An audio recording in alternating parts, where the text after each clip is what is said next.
Hello guys, welcome back to study. This is Dheeraj Kumar. आज के जो क्वेश्चंस हो गए ना, बड़ी थोड़े से लेवल अप होगा उनका, और बहुत सारे मैक्सिमम लेवल के बच्चे जो ना इस क्वेश्चंस को छोड़ देते हैं सेक्शन 1 के अंदर। मैं गारंटी दे रहा हूँ आप भी इसको फुल में फुल सही नहीं कर पाओगे, जेन्युइनली अपने दम पर, ठीक है। ऐसे कुछ ऐसा नहीं दे रहा हूँ कि 100% बच्चे ही वैसे होंगे कि जिससे बनेगा नहीं, लेकिन 90% बच्चे वैसे होंगे जिनसे कि 10 में 10 सही नहीं हो पाएगा आज का क्वेश्चन, ठीक है। चलो इसको स्टार्ट करेंगे। और हाँ, स्टार्ट करने से पहले मैं फिर से कहूँ कि आप में से जितने भी लोग हैं, अगर आपने हमारी पेड पीडीएफ को, मैथमेटिक्स की पीडीएफ, रीजनिंग की पीडीएफ, साइंस की पीडीएफ और इंग्लिश की पीडीएफ, वोकैबुलरी की, अगर बाई करके नहीं पढ़ रहे हो ना, मैं कह रहा हूँ कि एग्जाम के बाद आपको पछतावा होगा। भैया अपने लाइफ के लिए 100-150 रुपये खर्च करना बहुत ज़्यादा नहीं है। तो ये तो खैर मैथमेटिक्स के मतलब 55 रुपये की पीडीएफ है, और रीजनिंग का 45, साइंस का 45 और वोकैबुलरी का 35। ये जो पीडीएफ है ना, इनको बाई करो, व्हाट्सअप करके हमारे टीम मेंबर को बाई करके आप पढ़ो इसको। एग्जाम से पहले 2 बार 3 बार पढ़ लो, एग्जाम में बहुत हेल्प मिलने वाला है आपके लाइफ में, ठीक है। आप खुद कहोगे सर पीडीएफ से पढ़ के प्रैक्टिस करके बहुत इंप्रूवमेंट हुआ था हमारा।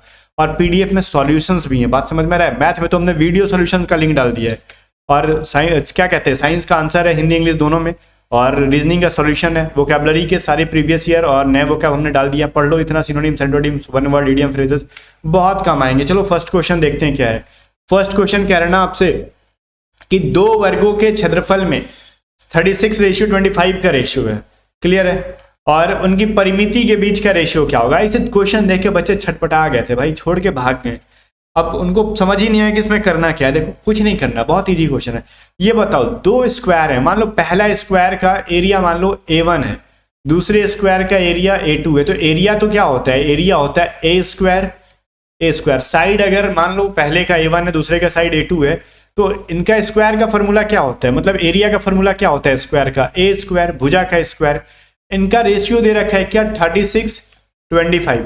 अब इनके भुजा का ना वैल्यू निकाल लो। ये तो क्षेत्रफल का रेशियो दे रखा था, भुजा का वैल्यू निकाल लोगे तो A1/A2 बराबर क्या हो जाएगा, √36/25, वैल्यू हो जाएगा 6/5।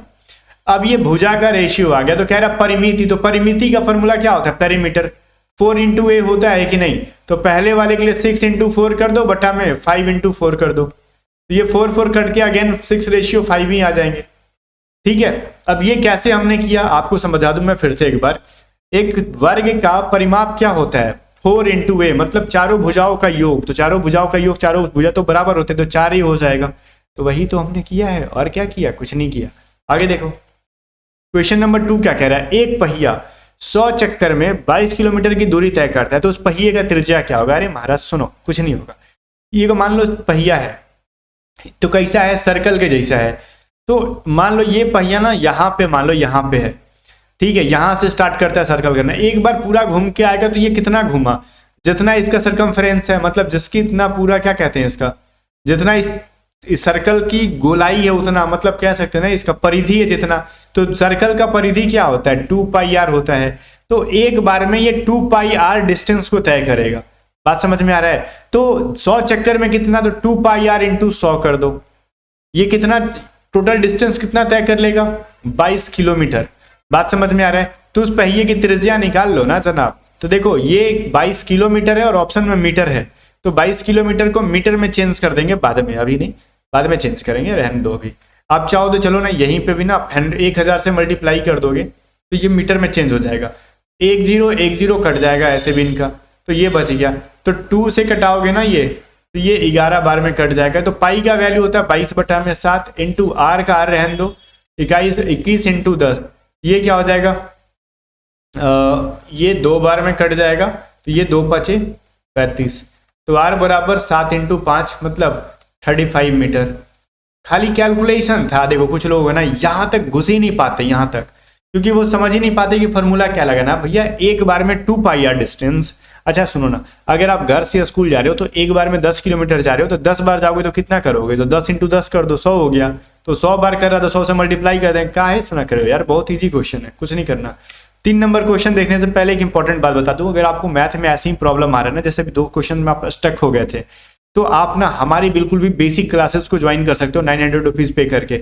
मैं गारंटी देता हूँ कि सेक्शन 1 का जो कोर्स हम लोग करा रहे हैं, मैथमेटिक्स होगा, रीजनिंग होगा, साइंस होगा, इंग्लिश होगा, जीके होगा, बिल्कुल भी बेसिक से। और एक बार आप इसको पढ़ लेते हो ना, लाइफ में फिर कोई भी जनरल कंपटीशन का एग्जाम दो, आप फोड़ोगे बढ़िया से, नोट्स बना के बहुत ज़्यादा प्रैक्टिस करते हो तो फोड़ने वाले हो इन फ्यूचर जाके आप।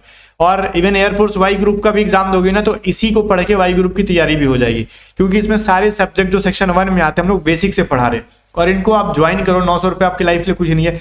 एक तरफ 900 रुपये रख दो और एक तरफ एक सिलेक्शन रख दो। क्या जरूरी है आपके लिए, 900 रुपये या फिर सिलेक्शन? सिलेक्शन इंपॉर्टेंट है। अब जो बच्चा पैसे को अभी इंपॉर्टेंस देगा आगे जाके पैसे का मोहताज हो जाएगा, और अभी जो प्रिपरेशन को ज्यादा इंपॉर्टेंस देगा आगे जाके पैसे दबा के आएगी उनके पास।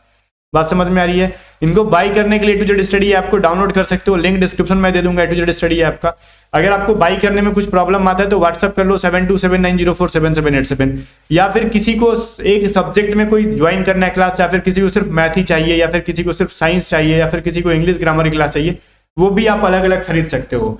ठीक है, वो ऐप के ऊपर सब मिल जाएगा। या फिर आपको सिर्फ सेक्शन 1 का फुल टेस्ट सीरीज चाहिए तो सेक्शन 1 तो सबको देना, चाहे आप जीडी दो, चाहे डीबी दो, या फिर यांत्रिक दो, सबके लिए इंपॉर्टेंट हो। 69 रुपीज में 10 टेस्ट सीरीज मिल जा रही है। ठीक है, और नया टेस्ट सीरीज आने वाला है, तो इसको फटाक से 10 टेस्ट सीरीज लगा के खत्म करो। नया टेस्ट सीरीज आएगा 5 मार्च तक आ जाएगा, फिर उस पर टूट पड़ना। ठीक है, तो जल्दी से इसको खत्म करो। बाकी ज्यादा जानकारी के लिए आप हमारे टीम मेंबर को व्हाट्सअप करके पूछ लो कि किस तरीके से क्या करना है, अगर आपको समझ में नहीं आ रहा है कुछ भी तो। और जो हमने बताया ना कि जो पेड क्लासेस के बारे में एक चीज इंपॉर्टेंट बता दूं कि इसमें जो अगर जो बच्चा ज्वाइन करेगा उसको अलग से ना तो पीडीएफ खरीदना पड़ेगा जो हमारा पीडीएफ था, ना ही टेस्ट सीरीज खरीदना पड़ेगा, सब कुछ इसी कोर्स के अंदर उसको मिल जाएगा। ओके, अब देखो क्वेश्चन नंबर 3 क्या कह रहा है। ए प्लस बी किसी काम को ना मिलके कितने दिन में कर रहे हैं? 40 डेज में, तो 1/40 लिखते हैं। ठीक है, बी तथा सी मिलके इस काम को कितने दिन में, तो 1/36 डेज में काम कर लेते हैं। और ए बी सी तीनों मिलके इस काम को कितना दिन में कर रहे हैं?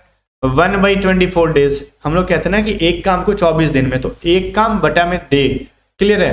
तो देखो यहाँ पे ए बी सी का वैल्यू दे रखा है 1/24, तो कह रहा है बी अकेला काम को कितने दिन में करेगा। तो पहले बी को निकालेंगे, लेकिन ए प्लस बी मिलके जब 40 दिन में कर रहे हैं तो यहाँ पे ए प्लस बी का वैल्यू रख दो ना, यहाँ पे 40 दिन 1/40 प्लस में सी बराबर 1/24, तो सी का वैल्यू क्या हो जाएगा भाई? 1/24 माइनस 1/40।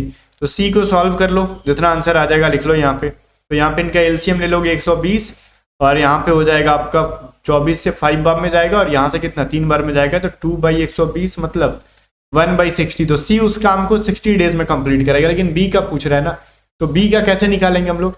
तो बी प्लस सी का वैल्यू दे रखा है यहाँ पे, बी प्लस सी काम को 36 दिन में करेगा, सी अकेले 60 डेज में कर सकता है, तो क्या करेंगे 60 × 36 बटा में 60 माइनस 36। ये टाइम एंड वर्क का बेसिक सा थ्योरी पढ़ाया था मैंने आपको यूट्यूब पे भी, वैसे पेड क्लासेस में भी पढ़ोगे डिटेल में एकदम जाके। तो यहाँ से सॉल्व कर लो इनको, क्या हो जाएगा 60 × 36 डिवाइडेड बाई 24, तो 12 दूनी 24, 12 तिहाई 36, और ये कट जाएगा 30 बार में।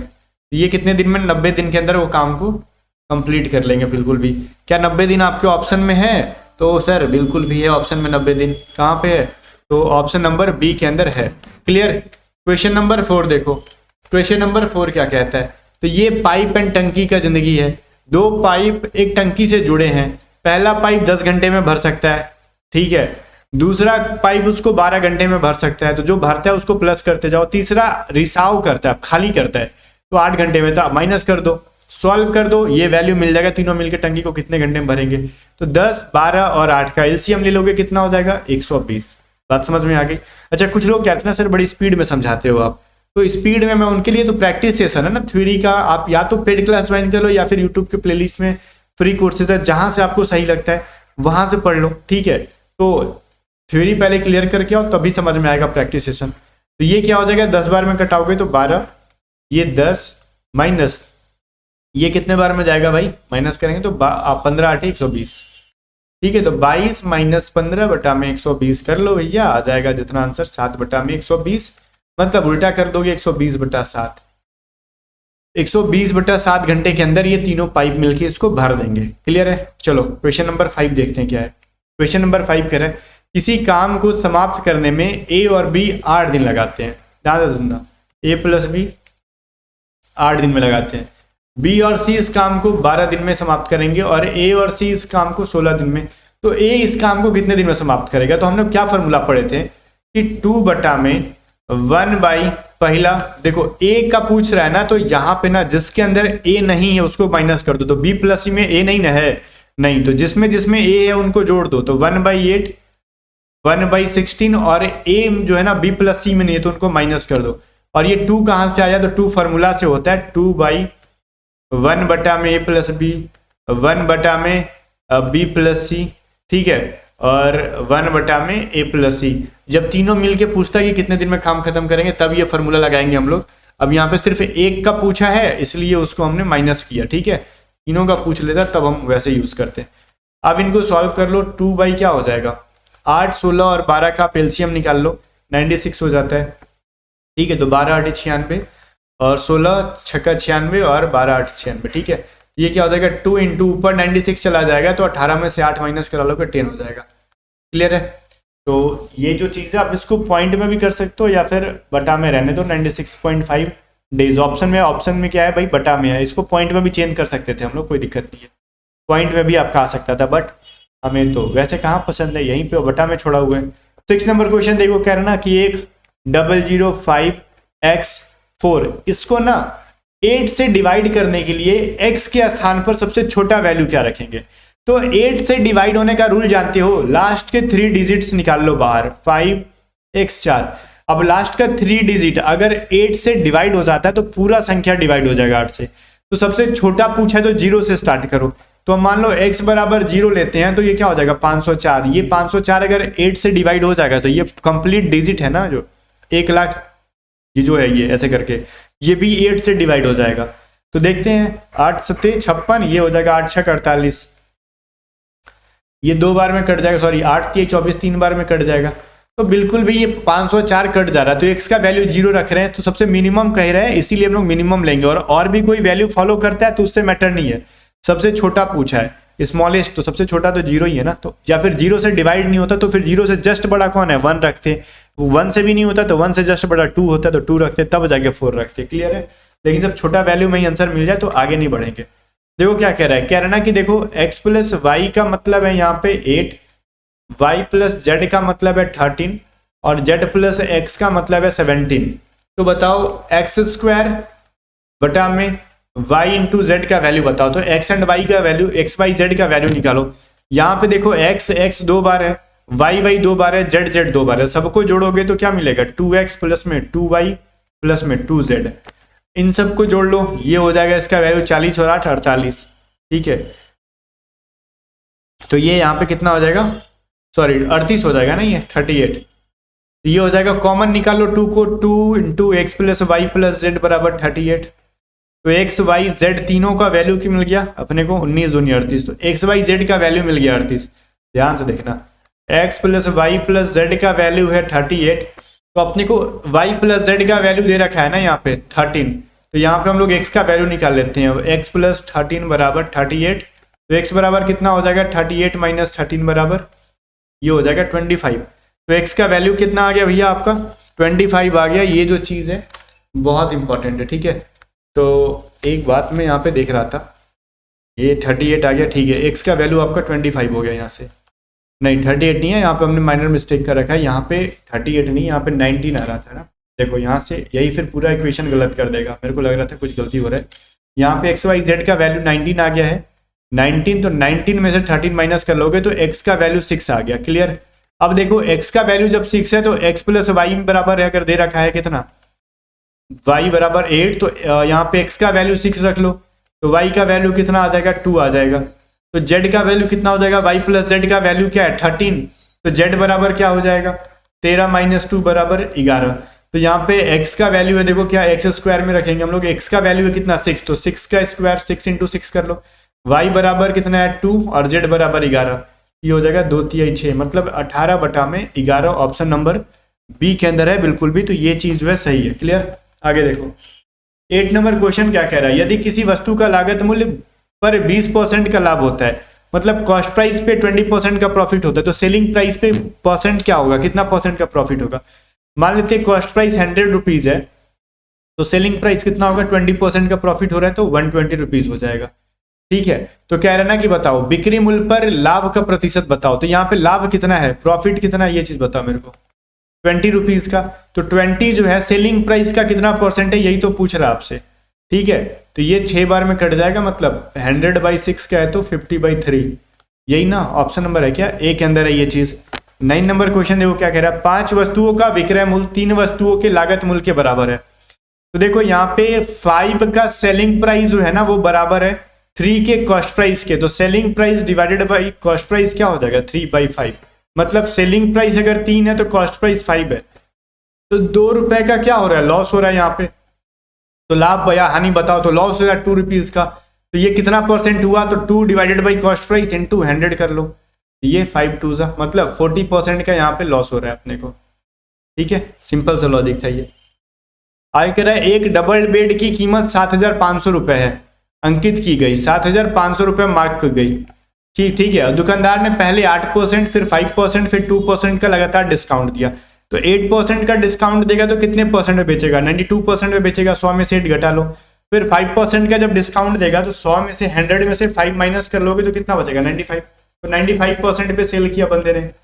फिर उस पर 2% का डिस्काउंट दिया जाए तो 2% मतलब 98% पे सेल किया गया। इनको अब देखो 0000 कटा लो, 25 के टेबल से 3 बार में कट हो जाएगा, ये 25 के टेबल से 4 बार में कट हो जाएगा। ठीक है, अब देखो तो 4 से कोई डिवाइड हो रहा है, ये देखो 4 दूनी 8 और ये 4 3 12, तो ये कट गया। अब देखो ये 3 into 23 into 95 into 98 divided by 100 है। ठीक है, अब इनको सॉल्व करोगे ना बड़ा इक्वेशन आएगा, या तो कैलकुलेटर का हेल्प ले लो, मैंने तो पहले से सॉल्व कर लिया था क्योंकि क्वेश्चन बनाने से पहले एक बार सॉल्व करना होता था, मेरे को पूरा आंसर ही याद हो गया, ज़्यादा यहाँ पे मैंने लिख दिया, 64,6 लाख करके कुछ आ रहा था। ठीक है, डिवाइडेड बाई 100, मैं तो पूरा आंसर मेरे को रटा जाता है ना क्योंकि मैं पहले से बना रहा था, तो 0 कट गया, तो अब ये हो जाएगा 642 3.9। ठीक है, तो इतने रुपए 642। अब ये चीज़ मैंने कैसे कर लेना, मेरे को ये डिजिट याद नहीं था। ठीक है, मेरे को याद था कि अच्छा इसका आंसर ये आ रहा था, तो मेरे को पूरा कैलकुलेशन का आंसर ही मैंने इसके अकॉर्डिंग फॉर्मेट में डाल दिया। ठीक है, और कुछ नहीं है। तो बहुत ज़्यादा आप क्वेश्चंस की प्रैक्टिस करोगे तो आपको ऐसे करके बहुत सारी चीज़ें याद हो जाएंगी। फिर भी जाने से पहले फिर से याद दिला दूँ, आपकी लाइफ बनाने के लिए, वर्दी पहनने के लिए 900 रुपये खर्च करो A to Z study app पे, और सिलेक्शन लो। इस बार अपनी प्रिपरेशन को बढ़िया करके आप पढ़ोगे तभी सिलेक्शन होगा, और जब आके पढ़ना है तो A to Z स्टडी आपके लिए बेस्ट है। आपको रिजल्ट मैंने दिखाया ना कि बहुत सारे बच्चे पहले भी सिलेक्शन ले चुके हैं A to Z स्टडी से और इस बार भी लेंगे, या फिर आपको सिर्फ टेस्ट सीरीज लेना है तो ऐप पे ले सकते हो, या फिर आपको PDF बाई करना है तो व्हाट्सअप करके बाई करो और प्रिपरेशन में जान लगा दो। मिलते हैं नेक्स्ट वीडियो में, तब तक बाय बाय। वीडियो को लाइक करके शेयर कर देना और टेलीग्राम चैनल को ज्वाइन कर लेना, वहाँ पे भी कुछ फ्री वाले PDFs मिलते रहते हैं।